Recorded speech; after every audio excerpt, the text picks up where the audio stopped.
Welcome to the iSpeak Fundy Biosphere series. We want to become more fluent when speaking about the Fundy Biosphere. In this series, we'll be covering everything from the sciences of ecology and forestry to climate action and even hiking, exploring, and tourism. Join us as together we learn how truly special the Fundy Biosphere is. Welcome to the Fundy Biosphere iSpeak series. I'm Ben Cummings, and today I have with me Jenna Morton from Pickle Planet. Jenna, how are you? I am doing great, Ben. How are you? Doing fantastic. So for people who are not familiar, which I'd be surprised if they're not, but maybe they're not from the Moncton area or they don't know what Pickle Planet is, why don't you give a little 30-second elevator pitch? Sure thing. So, Pickle Planet Moncton started as a website resource for family friendly activities in the greater Moncton area. And that started in 2015. I started that, and it's kind of grown a little bit since then. I started with the goal of just being a repository of information for parents and caregivers who wanted to get out in the community with their kids, the kids that are in their lives. And it's really kind of grown into more of a movement. And as more and more organizations got better and better at sharing information and letting us all know what they're doing on social media, I've been able to kind of switch a little bit and really help people understand the why behind what I was doing, which is my passion for getting people to really connect with where they live. Because I think when we can have that pride of where we are living, and if we can really instill that in our kids, they grow up with this sense of belonging that just sets them off for life. I'll leave it there because I'm sure we'll get into more of that as we talk. That's something that we really haven't focused on either on the podcast or even at large culturally. I find that it's really easy to sort of focus on what we want to do and what sort of the different generations of people want to do. But really, there's a large benefit and a huge opportunity to train up kids, and especially, I guess, specifically for what we talk about, a lot of hiking, exploration, and then getting into the environmental side of things to be able to really learn and to grow through that, not just at school, but at home, and have a genuine interest in a lot of those things. Exactly. I think it's so fantastic for the youth in New Brunswick to have a UNESCO designated area. Like the pride that comes from just saying those words, I can feel it like start to tingle for me, right? And I feel like doubly blessed because I get to say that I grew up in an area that I didn't grow up in New Brunswick, but I grew up in an area that is also recognized by UNESCO. And now I get to live here in another area. And so my kids get to have both of these experiences, which it's so amazing, not just to think about the environmental side of everything that the organization is doing, to promote the Fundy Biosphere, but when you think about all the work it takes to get that international recognition from UNESCO, and then to be able to say, there are people all over the world who understand that there is something special about where we live. Yeah. And you don't have to love going out in nature. You don't have to have that, oh, I'm an environmentalist, I'm a hiker, you don't have to think you're that person to be able to be proud of this organization and what you guys are doing. And even to recognize where we live. Like, I think a lot of people, a lot of New Brunswickers, if you're native to New Brunswick, will know that we have the highest tides in the world. But other than that, what does that mean? Is there other things that involved with that? And like you say, if you're not necessarily environmentalist or really privy to those other things, there's a lot of really cool stuff. And I will correct you a little bit. We have two UNESCO sites here in New Brunswick. We have Stonehammer as well. That's right. Yes, that is also just blows my mind.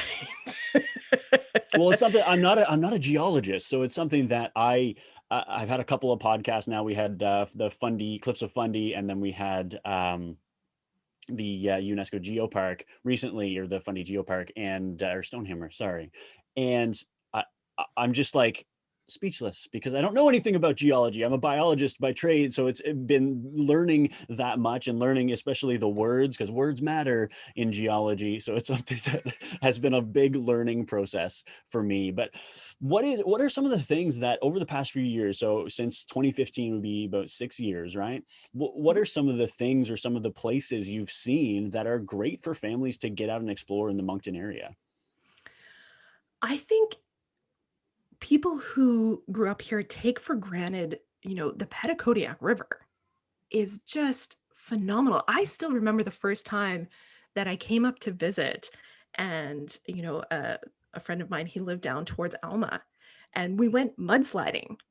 And this idea of like, this is fun, this is cool, and this is not something people do everywhere. Yeah. This is such a fundy kind of thing. And I won't say New Brunswick because I know people in Nova Scotia who do it too, but it's very much a fundy thing to go mudsliding and have that, that very physical touching of the stuff that makes this place so special.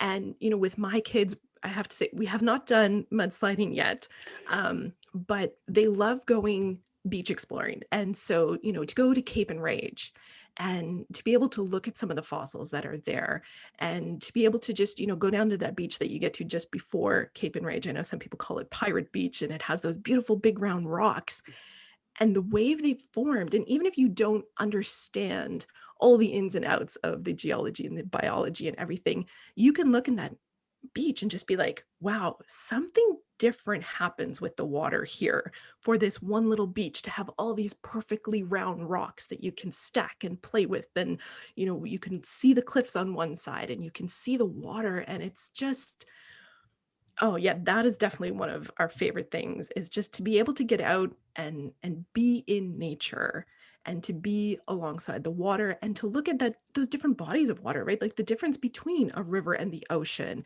and to be able to show that to your kids. Not everyone has that kind of chance. There are so many kids that would not even have that sense of those different types of bodies of water. We are so lucky. Yeah, it's been really cool to see. And even I'm glad you mentioned that because we have an event coming up, a swimathon on the 31st, I believe, of July that is happening in Riverview. That we have swimmers that are pledging to swim a certain distance to clean up a certain kilometer of beachfront. So they're swimming with garbage, and it's really learning that because recently I even hiked Mount Carlton this week, and at the top of Mount Carlton there was trash on the mountain. So you had to intentionally hike in with something. It was a can, and then leave it there. And that is something that's one of my pet peeves. That, as an environmentalist, as somebody who is out in nature often and enjoys going out and hiking and seeing these beautiful places, for them to be sullied by just garbage and littering is just so disappointing because it's so easy to take those things out. And I recognize that sometimes things fall out of people's pockets, fall out of backpacks, but for something to just be left there so carelessly. So we're excited for that event. But what do you find that your kids really enjoy learning about? Putting you on the spot. Yeah, no, they, I think what really resonates with them lately is when they can kind of put it into perspective and they start to understand, I think it's kind of a universal truth that kids love dinosaurs, right? Like we all get fascinated at that age by the stories of the dinosaurs. And when you can have someone, show kids a fossil and talk about, mastodon bones being found here and really bring back the geology of this place to the time of dinosaurs. And they start to put those pieces together of how connected everything is. That really stands out to them. And that really resonates with, those kind of cultural things that they see, when they're watching shows on Netflix. Yeah. They can make those connections with where they live and understand, yeah, this place has been here forever. And if we want it to continue to be here, we have to step up. And they get that already, which is fantastic. Do you find that something that should really be taught more around the house or in the home, or should that onus be on organizations or for that to be in schools?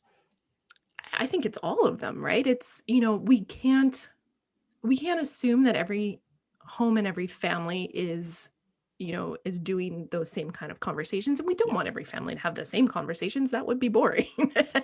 But I'm so sorry. I don't know if you heard that there was a bird that just hit my window. Oh my, yeah, there's feathers there. I'm sorry. Totally threw me. um Yeah, I do. I think families need to talk about it. I think our schools are doing a much better job than they did when I was in school of Mm. talking about it, for sure. And I know, our school in particular, my kids go to Salisbury. Wow, I can't say that today. That bird threw me for a loop. It's all very elementary. And they take class trips to the wetlands, right? They can walk to Yeah. wetlands and talk about all the things there in a very hands-on way. And they're doing a lot more about recycling and environmental issues than I remember learning about. And then I do think we need that role of organizations like yours that can really bring in the more scientific side of things, as well as make it very hands-on and Mm. accessible and have fun things like, swimathons where the community can really come together and have that introduction. And even if the conversations aren't happening at home, a child might be able to say, hey, okay, that sounds interesting. And there's someone in the community I could go to find out more. Now, is there any advice that you would give to, I mean, I grew up as a camp counselor. I've been around kids, worked with kids almost my entire life. So it's something that I'm sort of privy to. But is there any advice that you would give to other potentially NGOs or environmental organizations as a way to inform or teach kids or help kids, even just educating about maybe some harder or difficult topics to talk about? I think a lot of times in the past, especially, and I do think it's shifting, but I think we need to keep shifting it more. I think we have a tendency as adults to forget how smart we were as kids and how much we wanted to be spoken to, Yeah. as an equal. And I think a lot of times people get too caught up in, trying to make things silly or fun and Yeah. think that that's accessible to kids when really kids need to learn these proper words like you said earlier, like words matter. There's no reason not to teach children proper words for things. We can't expect them necessarily to remember that word and say it back when they're 4, 5, 6 years old necessarily, but it doesn't mean we shouldn't use those same words and that we shouldn't be talking about these big things. I think we do need to be a little bit careful not to doomsday it Yeah. and, oversell that idea of, we've messed up the environment and it's not going to be here for you like this, because I know our 10-year-old actually has anxiety around that already Hmm. and has these moments of like, oh, well, everything's already ruined. Like, no, things always change and we have an opportunity to help continue to change things for the better. Now that we know better, we do better. We didn't always know what the impacts were, or we didn't think about them in the long-term sense that we now know we need to. And so I think my advice would just be to, yeah, not to worry too much about, turning everything into cartoons and making Yeah. it, very simplified. Let's just keep having those smart conversations with our kids. Yeah, having those genuine conversations is huge, especially even with reconciliation is one of our mandates as an organization, and with the residential schools being in the news so prevalently recently, it's something that's not really a topic you want to dumb down, for lack of a better term. When you're talking to kids, that's something that happened, and that's something devastating that happened to an Indigenous population across Canada, across North America, I would presume. But it's something that you need to have those tough conversations, whether it's environmentally or with regards to reconciliation, to be able to educate so that I hate to use a cliche, but so that history doesn't repeat itself. That's exactly true. I mean, that's why, my background is in history. That's where my passion lies, is the stories.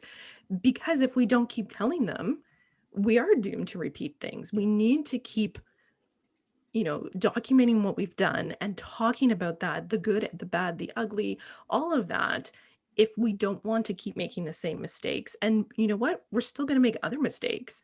That's what humans do, but it doesn't mean that we can't keep telling those stories. Awesome. Now, I'm sure that you've been to a few places recently, some really good visiting places. You seem like the kind of person that maybe you go out in the summer, right? You explore, maybe a little hiking, maybe a little fun. So, just as we close down here, what are some of your top three places that you've been to recently, either Moncton or just New Brunswick at large? Hmm. Top three places. Oh man, I I'm hate putting you picking right on the favorites of spot. things. Although I have to say, one of the spots in New Brunswick that has my heart is where they have the replica of the revolving light ship, which is down, kind of past Harvey Hall, Waterside. That part of the province just, it blows me away with how Mm. beautiful it is, and I absolutely love taking my kids out to that replica ship and standing there and being, okay, this was the size of the ships that were built here. This is where they launched from and brought the world back. We were, we were such a part of a huge cultural movement at the time that I think a lot of people tend to forget how connected we were. And, they get this kind of idea of this, rural, quiet life. And yes, it is. And it was, but it was also this hub of activity. And so yeah, going and standing on that spot, it's just, spectacular views, but also the history that I can dive into when I'm there really is fantastic. I'd say my other favorite thing to do is just to like turn down a road that I don't know where it goes. That is one of my absolute favorite things. I can't say that my kids love it as much as I do. But if I get the moment to go out on my own, that is what I do. And sometimes my GPS thinks it's a road when I would say it's an ATV trail. Yes. So I've done sometimes you got to be a little careful with it. But some of the views, especially in like the Caledonia mountain range, that type of thing, some of those roads, they are dirt roads, but they are fantastic, big, wide dirt roads. I absolutely love driving that.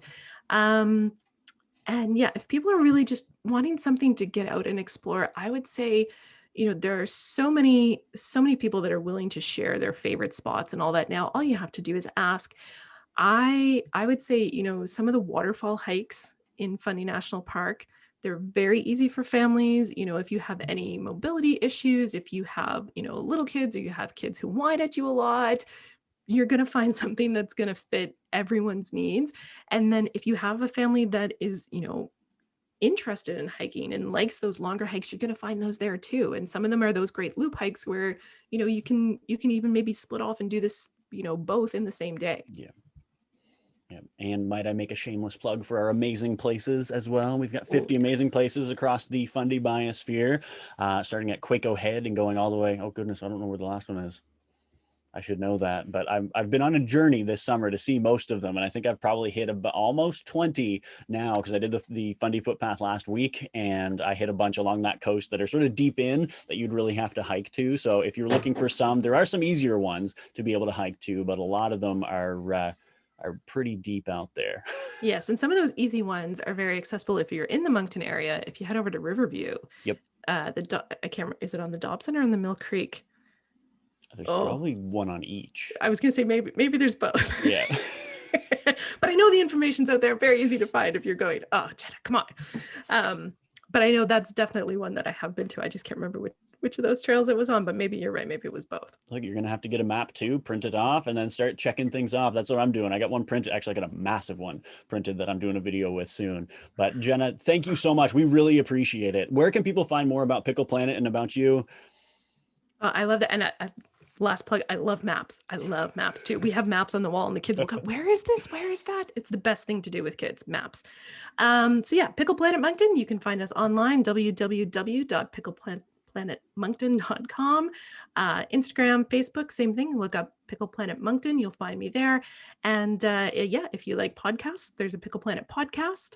We're in summer break right now, although we have a bit of a bonus series going on highlighting some history stories. So if you like that, a lot of them are all in the Fundy Biosphere as well, because it's through the Albert County Museum that we did that one. So yeah, lots of great stories there that you can put some history with all the nature that you're getting. Awesome. Thank you so very much. For everybody listening, thank you for listening. We will see you in the next episode. For more information about the Fundy Biosphere or to contact us, you can find us on social media or visit us at fundy-biosphere.ca.